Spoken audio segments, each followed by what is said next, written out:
Yang kedua adalah konstruktivisme. Secara umum, konstruktivisme adalah perspektif pembelajaran yang menekankan peran aktif siswa dalam membangun pengetahuan mereka sendiri melalui interaksi dengan dunia dan pengalaman mereka. Salah satu tokoh penting dalam pengembangan konstruktivisme, terutama dengan konsep konstruktivisme radikal, adalah von Glaserfeld. Piaget and Vygotsky adalah dua ahli yang sering disebut sebagai pengaruh utama dalam perkembangan perspektif konstruktivis. Salah satu cabang konstruktivisme adalah konstruktivisme sosial. Ini menekankan peran interaksi sosial dan budaya dalam pembentukan pengetahuan.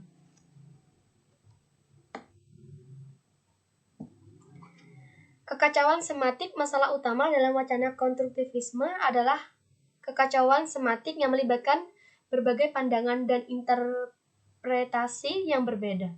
Berbagai pengaruh, banyak tokoh dan aliran pemikiran berbeda, seperti Ernst von Glaserfeld, Immanuel Kant, ahli epistemologi feminis, Thomas S. Kuhn, Jean Piaget, Lev Vygotsky, dan yang terakhir yaitu John Dewey. Dikaitkan dengan konstruktivisme, konstruktivis moderat versus radikal, adanya usulan untuk membedakan antara konstruktivisme moderat yang lebih menerima asumsi usulan dengan konstruktivisme radikal yang lebih tergantung pada epistemologi subjektivis von Glaserfeld. Kritik terhadap konstruktivisme Terhan 2023 dan Discord 2025 mencatat bahwa ada tantangan yang membedakan antara prinsip-prinsip pengajaran konstruktivis dan prinsip-prinsip kognitif.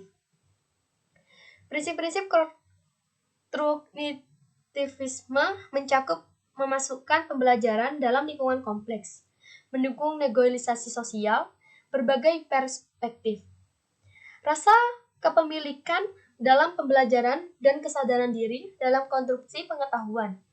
Teori kognisi situasi menekankan pentingnya konteks sosial dalam pembelajaran. Sementara magang kognitif melibatkan bimbingan tatap muka untuk membantu pemula menjadi ahli melalui pendampingan dan permodelan. Pengajaran terjangkar adalah strategi yang dikembangkan oleh kelompok kognisi dan teknologi Vanderbilt atau disebut juga CTGV pada tahun 1990-an. Ini melibatkan penggunaan disk video interaktif untuk menciptakan konteks makro yang realistis dan menarik dalam pembelajaran. Pembelajaran berbasis masalah melibatkan pemecahan masalah kompleks yang memerlukan penggunaan prinsip matematika dan sains. Pembelajaran kolaboratif memacu pada kolaborasi antara peserta didik dalam mencapai tujuan pembelajaran. Ini mendukung prinsip negosiasi sosial yang sering digunakan sebagai strategi pembelajaran konstruktivis.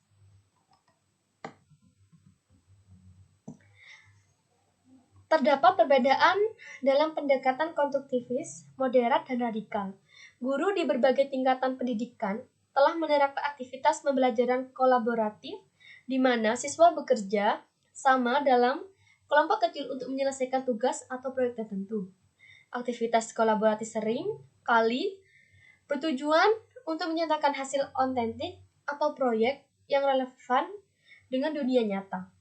Meskipun kolaborasi dapat dilakukan tanpa teknologi, banyak pendidik juga memanfaatkan perangkat lunak komputer atau alat bantu digital untuk mendukung kolaborasi siswa.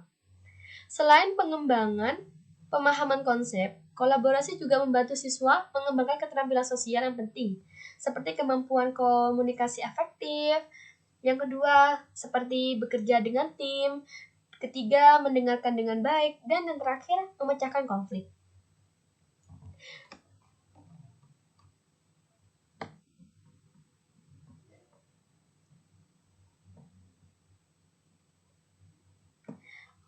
Pembelajaran kolaboratif adalah pendekatan yang berharga dalam pendidikan yang tidak hanya memfasilitasi pemahaman konsep, tetapi juga membantu siswa mengembangkan berbagai keterampilan yang perlu hanya dalam kehidupan sehari-hari dan dunia kerja. Siswa dilihat sebagai penjelajah dan aktif dalam proses pembelajaran mereka. Mereka tidak hanya menerima pengetahuan dari guru, tetapi juga terlihat dalam eksplorasi, penemuan, dan konstruksi pengetahuan mereka sendiri. Konsep magang kognitif menunjukkan bahwa siswa dapat dibimbing oleh guru dalam pemahaman dan memecahkan masalah kompleks. Guru tidak hanya berperan sebagai pengajar yang memberikan informasi pada siswa, tetapi berperan sebagai fasilitator yang membantu siswa dalam proses pembelajaran mereka. Guru juga bisa menjadi pembimbing dan memberikan arahan atau dukungan dan eksplorasi dalam penemuan siswa. Tugas-tugas pembelajaran dirancang untuk menciptakan situasi otentik yang relevan dengan dunia nyata. Mereka seringkali menekankan bersifat multidisiplin, memungkinkan sifat untuk mengintegrasikan pengetahuan dari berbagai bidang. Penilaian dalam pendekatan konstruktivis bersifat autentik, yang berarti mereka mencerminkan situasi dunia nyata dan kinerja sebenarnya. Ini bisa berupa proyek, portofolio, atau penugasan berbasis kinerja. Penilaian ini dirancang untuk mengukur pemahaman dan keterampilan siswa secara menyeluruh. Pendekatan konstruktivis menekankan pembelajaran yang berkelanjutan. Ini berarti bahwa pembelajaran tidak berhenti setelah siswa menyelesaikan tugas atau proyek tertentu, tetapi mereka terus mengembangkan pemahaman dan pengetahuan mereka seiring waktu. Konstruktivisme telah memicu perubahan dalam pendidikan dengan menekankan pentingnya pembelajaran yang aktif, autentik, dan relevan. Konstruktivisme telah mendorong penggunaan teknologi pendidikan sebagai alat untuk meningkatkan pembelajaran, juga memengaruhi cara penilaian dalam pendidikan. Penilaian dalam pendekatan konstruktivis cenderung bersifat autentik yang berfokus pada kinerja siswa, bukan sekedar pengeluaran fakta, meskipun pendekatan berbasis inquiry seringkali dianggap cocok untuk mengajarkan pengaruhan ilmiah. Penelitian menunjukkan bahwa metode ini tidak efektif bagi pelajar pemula atau menengah.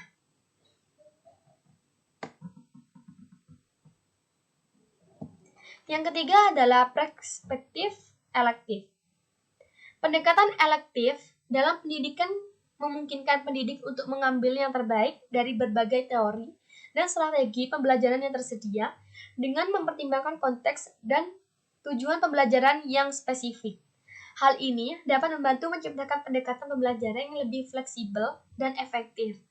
Sintesis berbagai perspektif teoritis seperti yang dijelaskan oleh Erdmann dan Newby pada tahun 1993 dapat memberikan kinerja yang lebih komprehensif untuk membantu pembelajaran.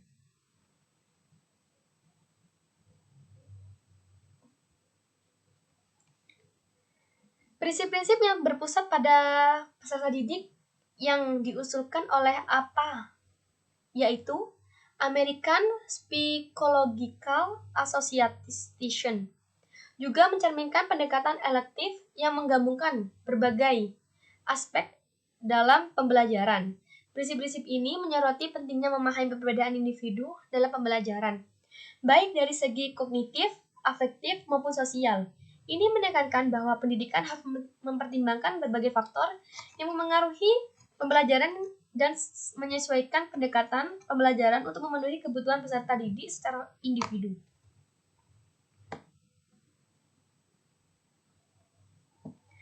Dalam praktiknya, elektisisme dalam pendidikan memungkinkan pendidik untuk lebih responsif terhadap kebutuhan dan karakteristis untuk siswa mereka. Ini juga memungkinkan fleksibilitas dalam merancang pengalaman pembelajaran yang lebih sesuai dengan tujuan pembelajaran ingin dicapai. Sebagai pendekatan yang inklusif, pendidikan yang elektif mendorong pengajar untuk melihat di luar batas-batas satu teori atau strategi pembelajaran tunggal dan mencari solusi yang paling tepat untuk situasi pembelajaran yang spesifik. Namun, Untuk diingat bahwa pendekatan elektif juga harus dilakukan dengan hati-hati, menggabungkan terlalu banyak elemen dari berbagai teori atau strategi pembelajaran bisa mengembungkan atau mempersulit implementasi. Oleh karena itu, perencanaan dan refleksi yang cermat diperlukan dalam pendekatan elektif agar berhasil. Terima kasih dari saya. Wassalamualaikum warahmatullahi wabarakatuh.